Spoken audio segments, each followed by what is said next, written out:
Hi guys, welcome to edu medicine. तो recently IGNOU ने अपने पीएचडी एडमिशन को ओपन किया है, जो कि सेशन जुलाई 2024 के लिए है। तो अभी उसका एडमिशन का प्रोसेस स्टार्ट हो गया है। बेसिकली आपका फॉर्म फिलिंग स्टार्ट हो गया है। तो इस पर्टिकुलर वीडियो में हम सारी डिटेल्स डिस्कस करेंगे।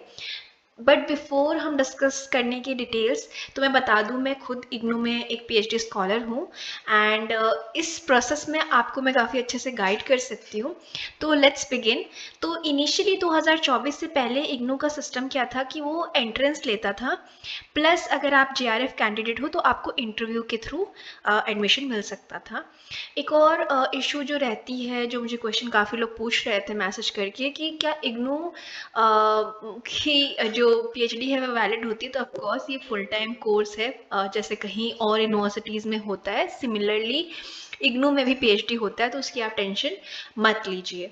नाउ हमें समझना है कि इस बार एप्लीकेशन जो है और उसका सारा प्रोसेस क्या है, और बेसिकली क्राइटेरिया क्या है जिस पे ये एडमिशन आपको इग्नू में मिलेगा।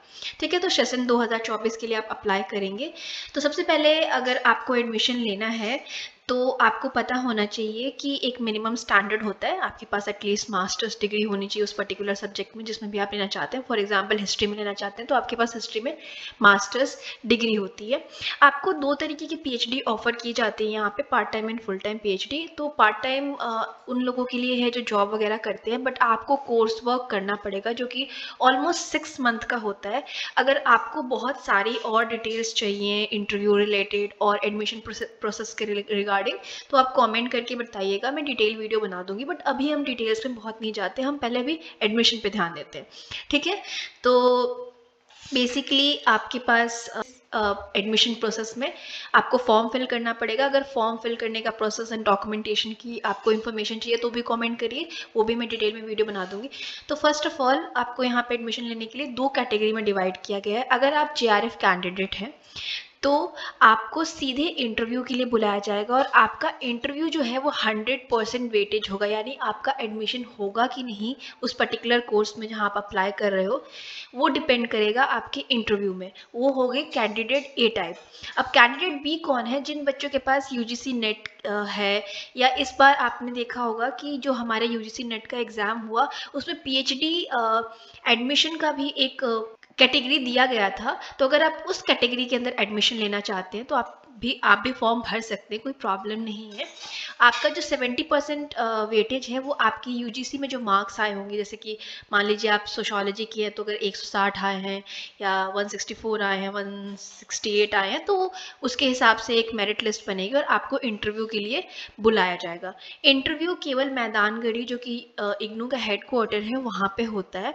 और डिसिप्लिन जो भी आप जिसमें अप्लाई करना चाहते हो वहाँ पे उनकी कमिटीज़ वगैरह होती हैं, वो तो आपको डिपेंड करता है मेरिट लिस्ट आने के बाद। बाकी और डिटेल्स पे आपको चाहिए वीडियोस किसी भी रिगार्डिंग, तो आप कमेंट कर सकते हैं।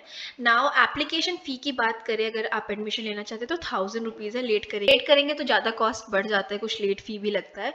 अपार्ट फ्रॉम दैट ये नोटिफिकेशन हमारा अक्टूबर 30 को आई थिंक रिलीज़ हुआ है, तो 20 दिन के अंदर अंदर आपको फॉर्म भरना है। तो 20 नवंबर से पहले पहले फॉर्म भर दीजिए। अब हम सीट का डिस्ट्रीब्यूशन देखिए तो साइकोलॉजी में 21 सीट आई हैं। आपके पास मास्टर्स डिग्री होनी चाहिए साइकोलॉजी में, तब आप एडमिशन ले सकते हैं।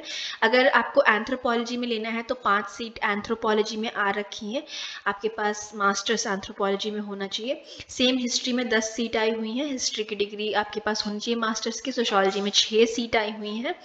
बायोकेमिस्ट्री में 10 सीट आई हुई हैं, और आपको इस फील्ड में डिग्री चाहिए मास्टर्स। केमिस्ट्री में भी 4 सीट आई हुई हैं। जियोग्राफी में 15 सीट आई हुई हैं, और जूलॉजी में 9 सीट आई हुई हैं। लाइफ साइंसेस में 20 आपके पास आ रखी हैं सीट। वहीं पे बात करें फिजिक्स की तो 4 सीट है, स्टैटिक्स की 8 सीट है, मैथमेटिक्स की 4 सीट है, हिंदी की 5, और संस्कृत की भी 5 सीट आपको मिलेगी। डेवलपमेंट स्टडीज़ की अगर आप हैं तो 7 सीट है, कंप्यूटर साइंस में 15, और इंटरडिसिप्लिनरी एंड ट्रांसडिसिप्लिनरी स्टडीज़ की बात की जाए तो 16 आपके पास सीट दी गई हैं बच्चों को। इसमें आप देख सकते हैं कि कितनी सीट्स जर्नल को हैं, ईडब्ल्यूएस को है, एसटी को है, एससी को है, ओबीसी को है, उसको भी डिवाइड किया गया है। तो आप इस नोटिफिकेशन में देख सकते हैं। कमेंट करिएगा तो मैं नोटिफिकेशन अपने ग्रुप में शेयर कर दूंगी। सोशल वर्क में 12 सीट आई हुई हैं, न्यूट्रिशनल साइंस में 6 आई हैं, चाइल्ड डेवलपमेंट में 23 आई हैं, रूरल डेवलपमेंट में 3 आई हैं, और होम साइंस में 10 आई हैं, मैनेजमेंट में भी 10 आई हैं, कॉमर्स में 11, वोकेशनल एजुकेशन में 10 आई हुई हैं, और एजुकेशन में 26, फाइन आर्ट्स में 2, और थिएटर आर्ट में 8, म्यूज़िक में 6, डांस में 5, जेंडर एंड डेवलपमेंट स्टडीज़ में 8 सीट्स हैं, टूरिज्म हॉस्पिटैलिटी सर्विस मैनेजमेंट में 6 है, डिस्टेंस एजुकेशन में 19 है, एंड जो भी आपका डिसिप्लिन है उसमें 5% सीट जो है जो वो पर्सन विद डिसेबिलिटी को दिया जाता है।